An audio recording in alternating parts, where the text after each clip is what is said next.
30 నిమిషాలలో నొప్పి లేకుండా వేడికోస్ స్వయం చికిత్స. ఆవేశ హాస్పిటల్, హైదరాబాద్. అంటే నా భర్త నా మాట వినాలని అనుకునేదానండి. అందుకోసం ఆయన్ని చాలా నరకం పెట్టాను సార్. అందుకని ఆయన ఇంట్లోంచి వెళ్ళిపోయారండి.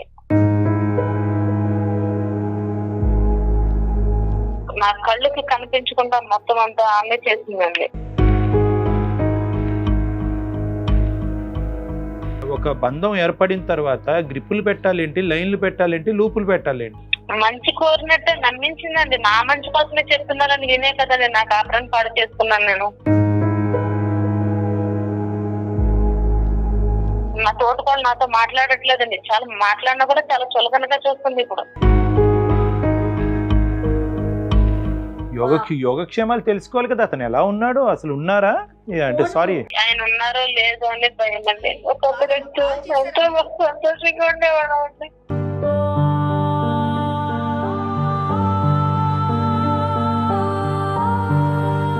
మీరు అతని మనసులో ఉన్న భావాన్ని అర్థం చేసుకుని నేను చెప్పుడు మాటలు విని ఇంట్లో మనిషిని అగౌరవపరుస్తున్నాను, అతను హింస పెడుతున్నాను అన్నది మీరు రియలైజ్ అయ్యి ఉంటే కనుక ఈ రోజు ఇంత అనర్థం జరిగి ఉండేది కాదు. నాశనం చేసింది మీ జీవితాన్ని నాశనం చేసింది ఆ మహాతల్లి. ఇప్పుడు ఆవిడ అంటానికి కూడా లేదు. ఒక మనిషి వెళ్ళిపోయాడంటే అసలు ఎంత బాధపడి ఉంటాడండి. Yes, that is the point. నమస్తే డాక్టర్ గారు. నమస్తే జయ గారు. గంగా భవాని అని ఒక మెయిల్ నేను చూశానండి. సో మనకి మాట్లాడటానికి రెడీగా కూడా ఉన్నారు. ఒకసారి కాల్ చేసేస్తానండి. తప్పకుండా. ముందుగా నేను చేస్తారా మీరు కాల్? నేను మాట్లాడానండి, ఎందుకంటే కొంచెం పనుల మీద హడావుడిలో ఉంటారు కదా.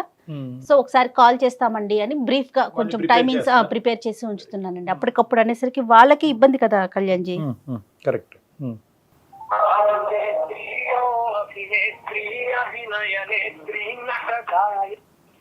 హలో భవానీ గారండి. భవానీ గారండి, నేను సుమన్ టీవీ అందమైన జీవితం ప్రోగ్రామ్ నుంచి అండి. భవానీ గారు ఫ్రీగా ఉన్నారా, మాట్లాడొచ్చా? రైట్, నాతో పాటు డాక్టర్ కళ్యాణ్ చక్రవర్తి గారు కూడా ఉన్నారు. ఒక్కసారి మాట్లాడండి. ఓకే అండి, మాట్లాడండి. ఏంటి భవానీ గారు చాలా డల్ గా మాట్లాడుతున్నారు, ఏమ్మా? నా భర్తని చాలా బాధ పెట్టాను సార్. నా భర్త గారు ఇల్లు విడిచిపెట్టి వెళ్ళిపోయారండి. అయ్యో, ఏమైందమ్మా? ఎక్కడి నుంచి మాట్లాడుతున్నారు మీరు? నేను రాజమండ్రి నుంచి మాట్లాడుతున్నానండి. ఎంతకాలం అయిందమ్మా అతని ఇంటి నుంచి వెళ్ళిపోయి? ఆయన వెళ్ళిపోయి 2-3 నెలలు అవుతుంది సార్. చెప్పకుండా? అవును సార్. ఏంటమ్మా అసలు ఏం జరిగింది? మీకు ఎన్ని సంవత్సరాలు అవుతుంది పెళ్ళయ్యి? 5 సంవత్సరాలు అయిందండి పెళ్ళయ్యి. పిల్లలు? 2 పిల్లలు సార్. పిల్లలు మేడం. Okay okay. ఏంటండి కారణం ఏంటి? కారణం ఏంటంటే నా భర్త నా మాట వినాలని అనుకునేదానండి. అందుకోసం ఆయన్ని చాలా నరకం పెట్టాను సార్. అందుకని ఆయన ఇంట్లోంచి వెళ్ళిపోయారండి ఒక రోజు చెప్పా పెట్టకుండా. మాట వినటం అంటే ఏంటండి భవానీ గారు? అంటే ఇప్పుడు మా తోటకోళ్ళు చుట్టుపక్కల వాళ్ళు చెప్పడంతో నేను భర్తని గ్రిప్ లో తీసుకోవాలి, మన మాట వినాలి, అత్త మా అత్తయ్య లేకుంటే ఆడపడుచు వాళ్ళ మాటలు వినకుండా నా మాటే వినాలి అనేసి నేను ఆయన్ని బాధ పెట్టడం జరిగిందండి. అది ఇప్పుడు అనిపిస్తుంది కానీ నాకు అప్పుడు నేను గ్రహించుకోలేకపోయాను.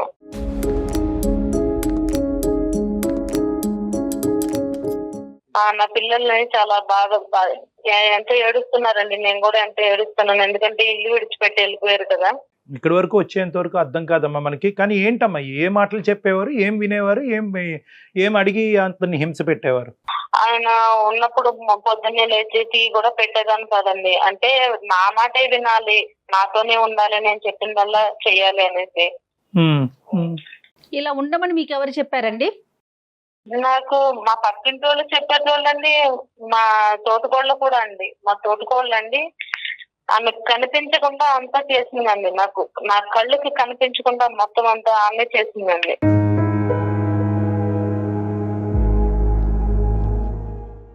ఆ మాట వినే నా కాపురాన్ని ఇంతవరకు తెచ్చుకున్నానండి.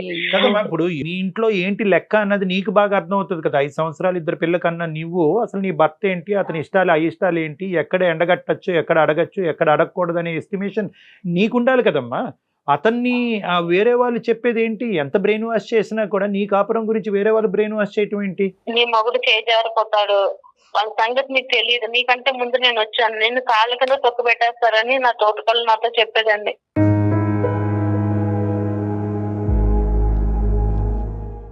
ఇలా చేస్తాను నీ మొగుడు నీకు నీ మాట వింటాడు, లైన్ లోకి వస్తాడు అని చెప్పేసి అనేది. లైన్ లో లేడమ్మా అంటే నా మాట వినాలని, నా మాట నీ గ్రిప్ లో పెట్టుకోయి. 4-5 సంవత్సరాలు అయింది పెళ్ళయి, చూడు నా మాట ఎలా వింటున్నాను. లైన్ లో పెట్టాలి ఏంటమ్మా ఇవన్నీ? గ్రిప్ లో పెట్టాలి ఏంటి, లైన్ లో పెట్టాలి ఏంటి, పడేయటాలు ఏంటి అసలు? ఏమమ్మా ఒక పెళ్లి అనేటటువంటి ఒక బంధం ఏర్పడిన తర్వాత గ్రిప్పులు పెట్టాలేంటి, లైన్లు పెట్టాలేంటి, లూపులు పెట్టాలేంటి? ఇవన్నీ మా బావగారు మా తోడుకోళ్ళ వెనకాలే కుక్కలాగా తిరిగేటోడండి. ఆయన చూసావా నేను చెప్పినట్టు ఎట్లా చేస్తున్నాడో? 5 ఏళ్ళు ఏంది నువ్వు ఇంతవరకు కూడా నీ మొగుడిని గ్రిప్ లో పెట్టుకోలేకపోయావు, చెప్పు చేతల్లో పెట్టుకోలేకపోయావు. ఇలా ఉంటే నేను చెప్పు కింద తొక్కు పెట్టేస్తుంది.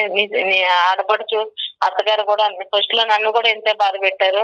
నేను ఇప్పుడు చూడు ఎట్లా ఉన్నాను, ఎంత హ్యాపీగా ఉన్నాను అంటే మా మాటలు వినేసి నేను ఇంతవరకు చేసుకున్నానండి. కాదండి, మీ భర్త వల్ల మీరు ఎక్కడైనా ఇబ్బంది పడ్డారా వాళ్ళ మాటలు వినక ముందు? నా భర్త వల్ల ఇబ్బంది ఏం పడలేదండి. చాలా హ్యాపీగా ఉండేవాళ్ళం, చాలా సరదాగా ఉండేవాళ్ళం, నవ్వించేవాళ్ళు, బయటికి వెళ్ళేవాళ్ళం, చాలా పచ్చగా ఉండేవాళ్ళం అండి. బాధపడతావేమో అనే భయంతో ముందుగానే గ్రౌండ్ ప్రిపేర్ చేసుకున్నారు మీరు. అది మీ దరిద్రం అవునండి. కాదమ్మా, ఇప్పుడు వీళ్ళందరూ ఇలాగ నీకు ఈ విధంగా చెప్పడం వెనకాతలు ఏమన్నా దురుద్దేశం ఉందా, లేదంటే వాళ్ళు మంచి కోరే చెప్పారా నీకు? మంచి కోరినట్టే నమ్మించిందండి. నా మంచి కోసమే చెప్తున్నారని వినే కదండి నా కాపురాన్ని పాడు చేసుకున్నాను నేను. అంటే ఇప్పుడు 2 నెలల క్రితం అతను వెళ్ళిపోవడంతో వీళ్ళందరూ ఆనందపడుతున్నారా? వీళ్ళందరూ ఆనందపడుతున్నారు. నా తోటకోళ్ళు నాతో మాట్లాడట్లేదండి. చాలా మాట్లాడినా కూడా చాలా చులకనగా చూస్తుంది ఇప్పుడు. కదా, ఎక్కడున్నారమ్మా మీ ఆయన? ఎక్కడున్నారు? పోలీస్ కంప్లైంట్ ఏమన్నా ఇచ్చారా? ఎక్కడున్నాడు? ఎక్కడ వాళ్ళ ఇంటికి పోయాడా? ఎక్కడున్నాడు? ఇంతకు ముందు ఒకసారి అలాగే వెళ్ళిపోయారండి, తిరిగి వచ్చారు. అప్పుడు నేను మాట్లాడలేదు, పిల్లలతో ఫోన్ చేపించి మాట్లాడితే వచ్చారు. ఎక్కడున్నా అంటే ఏం చెప్పలేదు, వచ్చారు. ఇప్పుడు వెళ్ళిపోయిన తర్వాత నేను ఇంకా ఫోన్ చేయలేదండి. యోగక్షేమాలు తెలుసుకోవాలి కదా, అతను ఎలా ఉన్నాడు, అసలు ఉన్నారా అంటే సారీ ఆయన ఉన్నారో లేదో అని భయం అండి. ఒకప్పుడు ఎంతో సంతోషంగా ఉండేవాడు అండి. ఆ మాటలు ఎంతో నాశనం చేశాడు.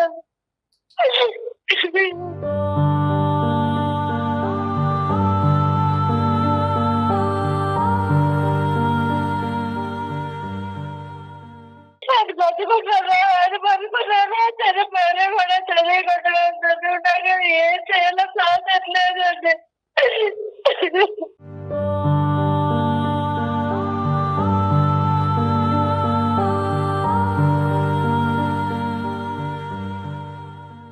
భవానీ గారు, ఫస్ట్ ఒక్క నిమిషం అమ్మ ఒక్కసారి నిన్ను కంట్రోల్ చేసుకున్న ఒక్క మాట ఆలకించు. ఇప్పుడు ఏ కారణం చేతి జరిగింది అనేది ఫస్ట్ ప్రయారిటీ కాదు, దాని గురించి మనం మాట్లాడుకుందాం, అది సెకండరీ.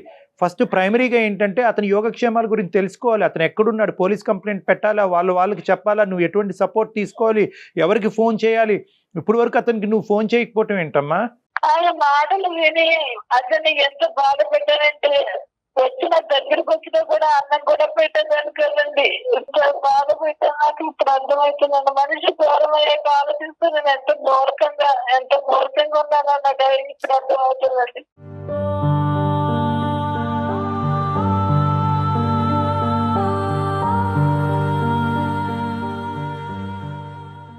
ఈ పిల్లలు పెట్టుకుని ఎట్లా బతకాలో నాకు అర్థం చేయట్లేదు.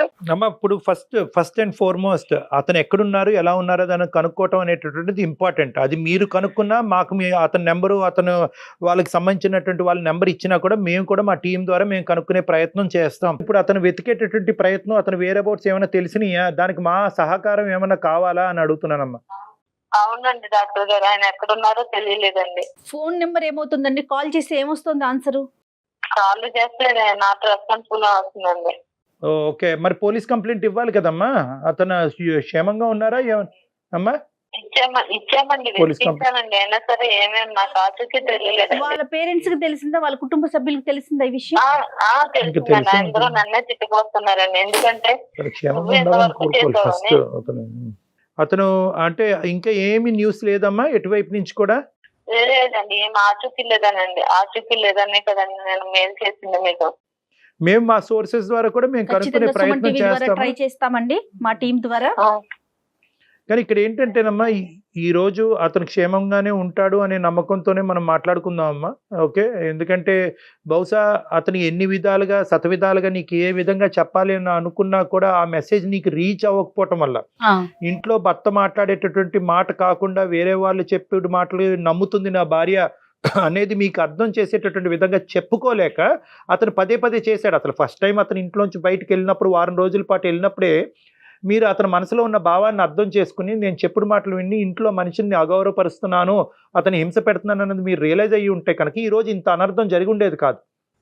అదేనండి, నేను చేసిన పొరపాటు నాకు ఇప్పుడు గ్రహించుకున్నానండి. ఎందుకంటే నేను ముందు గ్రహించుకుంటే ఇంతవరకు వచ్చేది కదండి. ఇప్పుడు అమ్మ చేతులు కాలేక ఆకులు పట్టుకోవటం కాదమ్మా. ఇక్కడ ఏంటంటే, ఇక్కడ ఈ తెలివి తక్కువతనం అని అంటాను, అంతకు మించి నేనేమన్ను. ఈ చెప్పుడు మాటలు వింటాం, వాళ్ళు బ్రెయిన్ వాష్ చేశారు, వాళ్ళకు దురుద్దేశం ఉందండి, ఇవన్నీ ఏంటంటే ఇవన్నీ చిల్లర అంశాలమ్మా. ఇవన్నీ చాలా చీప్ అంశాలు.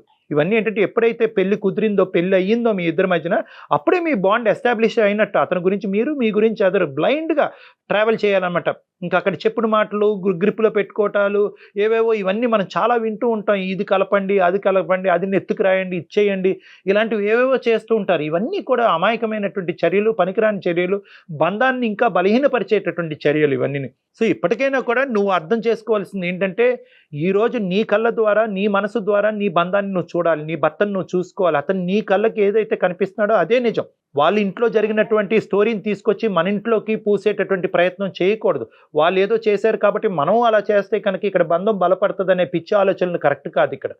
సో ఇక్కడ నీ గురించే చెప్పట్లేదు, ఇది ఇలాంటి సంఘటనలు జరగకముందే అటువైపు ఇంకెవరైనా కూడా మన వాళ్ళు ఈ కార్యక్రమం చూస్తుంటే కనుక వాళ్ళందరికీ కూడా, అటువంటి ఆడవాళ్ళందరికీ కూడా, అటువంటి మగవాళ్ళందరికీ కూడా మనం చెప్పే మెసేజ్ ఏంటంటే, మీ కళ్ళ ద్వారా ఈ బంధాన్ని ఎలా అయితే చూస్తున్నారో, మీ కళ్ళ ద్వారా మీ పార్ట్నర్ని, మీ మనసు ద్వారా మీ పార్ట్నర్ని ఏదైతే చూస్తున్నారో ఆ అసెస్మెంటే కరెక్ట్. ఎవరైతే బయట నుంచి వచ్చి మా జీవితంలో ఇలా జరిగింది, అప్పుడు మేము ఈ చర్య తీసుకోవటం వల్ల మేము జాగ్రత్త పడ్డాం, లేదంటే ఇన్వాల్వ్ అవ్వటం కరెక్ట్ కాదు. అదొకటిని, మేము ఈ చర్య తీసుకోకపోవటం వల్ల మా జీవితంలో ఈ అనర్థం జరిగింది కాబట్టి నువ్వు తొందరగా ఈ చర్య తీసుకో అంటే కనుక, వాళ్ళు మంచి ఉద్దేశంతో చెప్పినా, దురుద్దేశంతో చెప్పినా, అక్కడ ఫిల్టర్ మెకానిజం అనేటటువంటిది అక్కడ వారదనేటటువంటిది మీ ఆలోచన శైలి. మీ ఆలోచన శైలి, మీ అనుభవాలు, మీ భర్తతో మీకు ఉండేటటువంటి బాండింగ్ వల్ల మీరు అది ఫిల్టర్ చేసి అప్పుడు మీరు ఏదైనా రియాక్ట్ అవ్వకండి. అంతేగాని వాళ్ళు ఇది చెప్పారండి కాబట్టి ఇది నేను చేసేసానంటే కనుక ఇప్పుడు సఫర్ అవుతుంది ఎవరు బాధపడుతున్నారు? మీరు, మీ పిల్లలు బాధపడుతున్నారు. వాళ్ళకేంటి చులకనగా చూస్తుందంటే మాట్లాడడానికి కూడా అనవసరం. ఆవిడ చులకం చేస్తే ఏంటంటే అమ్మా, మొత్తం అంతా నాశనం చేసింది మీ జీవితాన్ని నాశనం చేసింది ఆ మహాతల్లి. ఇప్పుడు ఆవిడ అంటానికి కూడా లేదు, విన్నటువంటి నీ బుద్ధి ఎక్కడ పోయిందమ్మా? నీ బుద్ధి పోయింది కదా. ఇప్పుడు తను మంచిగానే ఉన్నారండి, తన ఫ్యామిలీతో బాగున్నారా? ఆవిడ బాగుంటది. మరి చూడండి, ఒకప్పుడు చాలా హ్యాపీగా ఉండేటోళ్ళు, సరదాగా ఉండేవాళ్ళు, బయటకు వెళ్ళేవాళ్ళం, నవ్వించేవారు, నిజంగా చాలా హ్యాపీ ఉండేవాళ్ళు. నేను ఏంటంటే ఆ మాట విని మొత్తం నేనే నీ సైకాలజీలో ఒక కీలకమైన లోపం ఉందమ్మా. ఏంటంటే నువ్వు ఆ చెడు సైడ్ ఆఫ్ జీవితాలని చూస్తున్నావు. ఇలాంటివి, ఈ కార్యక్రమాలన్నీ చేయకుండా హ్యాపీగా జీవించేటటువంటి భార్యాభర్తలు నువ్వు చూడట్లే. ఈ చెడు సైడ్ థింగ్స్ చూసి, అదే వాళ్ళ ఇంట్లో ఇది చెడిపోకుండా ఇది జరిగింది, ఇది చేయకపోవటంలో ఈ చెడు జరిగిందని చెప్పి ఆ మెసేజ్ తీసుకొచ్చి ఇక్కడ ఉన్నా కానీ నువ్వు ఎంత సుఖపడుతున్నావు, ఎంత సంతోషిస్తున్నావు, నీ భర్త ఎంత మంచివాడు అనేటటువంటిది ఇది చూడట్లేదు.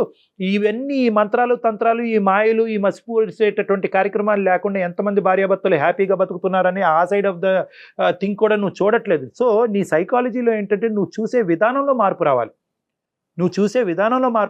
ప్రేమ, ఆప్యాయత, మమకారం, ఒకరికి ఒకరి జీవితాన్ని త్యాగం చేసుకోవటానికి మించినటువంటి బ్రహ్మాస్త్రాలు ఎక్కడా లేవు జీవితంలో. భార్యాభర్తలు ఉంటుంది కదండి భవానీ గారు. ఇప్పటికీ కూడా మీరేంటంటే, ఆవిడ ఇప్పుడు హ్యాపీగా ఉందండి, ఆవిడ పట్టించుకోవట్లేదండి, ఇప్పుడు ఆవిడ నా మొహం చూడట్లేదని చెప్పి ఇప్పటికీ కూడా నీ సమస్య ఈ స్థాయిలో ఉన్నా కూడా ఇంకా ఆవిడ పాయింట్ ఆఫ్ వ్యూలోనే నువ్వు ఆలోచిస్తున్నావు. మీ జీవితంలోకి మీకు రండి. సమాజం మీ కుటుంబం గురించి ఏమనుకుంటే కనుక మీకు అనవసరం. సమాజంలో ఎవరు భార్యలు, ఏ భర్తలు ఏ విధంగా వాళ్ళు కుటుంబాన్ని కాపాడుకుంటున్నారు, చెడగొట్టుకుంటున్నారు అన్నది మీకు అనవసరం. మీ అంశాన్ని మీ కళ్ళ ద్వారా, మీ మనసు ద్వారా మీరు అసెస్ చేసుకోండి. Individuality and independence is important. Your family is not equal to somebody's family. ఇప్పుడు ఇవన్నీ కూడా ఏంటంటే తర్వాత మీ క్షేమంగా మీ భర్త గారు మీ దగ్గరికి తిరిగి వచ్చిన తర్వాత మీరు అవలంబించవలసినటువంటి సైకలాజికల్ థియరీ అండ్ థీమ్ గురించి నేను ఇప్పుడు ముందుగానే చెప్తున్నాను. ఫస్ట్ అవర్ ప్రయారిటీ ఏంటంటే భగవంతుడి దయ వల్ల అతను క్షేమంగా మీ ఇంటికి వెనక్కి తిరిగి రావాలి. ఆ పిల్లలకి కోరుకుంటున్నానండి, అందుకోసమండి మీకు మేము అదే కోరుకుంటున్నాం అమ్మా. తప్పకుండా అండి, తప్పకుండా. పిల్లలు ఉన్నారండి, వెనకాల పిల్లల్ని కూడా ఆలోచించకుండా మాటల ద్వారానే నేను ఎంతో బాధ పెట్టానండి. అసలు నా ప్రవర్తన కూడా సరే ఇప్పటికైనా మీకు కనువిప్పు కలిగింది. ఆయన విడిచిపెట్టి వెళ్ళిపోయారండి. ఒక మనిషి వెళ్ళిపోయాడంటే అసలు ఎంత బాధపడి ఉంటాడండి. Yes, that is the point. మీరు అతను వెళ్ళిపోయారు అనే బాధ కంటే అతని పిల్లల్ని, మిమ్మల్ని, కుటుంబాన్ని, ఊరిని అన్ని వదిలి అతను అంత దూరం ప్రయాణం చేశాడంటే కనుక అతను ఎంత మనస్తాపం చెంది ఉంటాడమ్మా. ఈ రోజు అతను ఇంకో తప్పుడు నిర్ణయం తీసుకోకుండా ఉన్నాడు అనేటటువంటిదే మనం భగవంతుడికి ప్రార్థించాలి ఇక్కడ. సో ఇక్కడ ధైర్యంగా ఉండండి, తప్పకుండా ఆయన తిరిగి వస్తారు. మంచి మీ జరుగుతుంది. ప్రయత్నం మీరు చేయండి, సిన్సియర్ గా చేయండి ఆయన రావడానికి. ఇటు సుమన్ టీవీ తరపున మా ప్రయత్నం కూడా మేము చేస్తాం. అలాగండి. థ్యాంక్ యూ భవానీ గారు, ఆల్ ద బెస్ట్ అమ్మా. నమస్తే. ఉంటాం. నమస్తే అమ్మా. కానీ ఎన్ని విచిత్రమైన సంఘటనలు వింటున్నాము కళ్యాణ్ గారు. చెప్పుడు మాటల వల్ల అసలు ఆ గ్రిప్ లో పెట్టుకోవటాలు, ఆ మాటలు, ఆ పదాలే వినటానికి చాలా, అంటే ఇలా కూడా ఆలోచిస్తున్నారా అని అనిపిస్తా ఉంది. ఇప్పుడు చూడండి అమ్మా, అందరూ కూడా చూసేటటువంటి వాళ్ళు అందరూ కూడా ఈ కాలర్ యొక్క సంభాషణ మీరు వింటే కనుక టూ లిటిల్ టూ లేట్. ఆవిడ చాలా లేట్గా తన జీవితంలో ఇప్పుడు రియలైజ్ అయ్యింది. ఇప్పుడు అతను రావాలి, ఆవిడ మారాలి, మారి మళ్ళీ ఒక కొత్త జీవితాన్ని ప్రారంభించాలని మనం కోరుకున్నా కూడా ఒక మనిషి ఒక 2-3 నెలల పాటు కనిపించకుండా, పోలీసులకి తెలియకుండా ఫోన్ స్విచ్ ఆఫ్ చేసి వెళ్ళిపోయాడు అంటే కనుక బహుశా ఈ స్థాయి పరిస్థితి అందరికీ రాకపోవచ్చు. కానీ ఒకే ఇంట్లో ఉంటూ ఇలా భర్తను అనుమానిస్తూ భర్తను భార్యను కానీ, భార్యను భర్తను కానీ అనుమానిస్తూ వేరే వాళ్ళు చెప్పారు కాబట్టి వాళ్ళకి ఇది కరెక్ట్ అయింది కాబట్టి మన జీవితంలో ఇది కరెక్ట్ అవుతుంది అని చెప్పి బ్లైండ్ గా వేరే వాళ్ళ ప్రిన్సిపల్ మన కుటుంబంలో తీసుకొచ్చి పెయింట్ చేయటం అనేటటువంటిది కరెక్ట్ కాదు. ఈ చెప్పుడు మాటల వల్లే చాలా సంసారాలు నాశనం అవుతున్నాయి. మన మనసు, మన ఆలోచన శైలి ఉపయోగించి ఏది కరెక్టు అని నిర్ణయం తీసుకున్నప్పుడే సంసారాలు, జీవితాలు హ్యాపీగా ఉంటాయి. మనల్ని చూసి మన పిల్లలు ఈ విధంగా జీవించాలన్నమాట, వాళ్ళ మాట వీళ్ళ మాట, వేరే వాళ్ళు మన జీవితాలు సినిమాలు అవుతున్నాయి కాబట్టి వింటం కాదు, మన జీవితాల ద్వారా మనకి ఏది అర్థమైందనే మెసేజ్ తీసుకుని ముందుకెళ్ళాలన్నది అందరికీ అర్థం చేసుకోవాల్సినటువంటి అవసరం ఉందమ్మా. తప్పకుండా. లేదంటే ఇలాంటి కేసులు ఎక్కువ అయిపోతాయి, ఇబ్బంది అయిపోతుంది. రైట్ కళ్యాణ్. థ్యాంక్ యూ జయ. నమస్తే.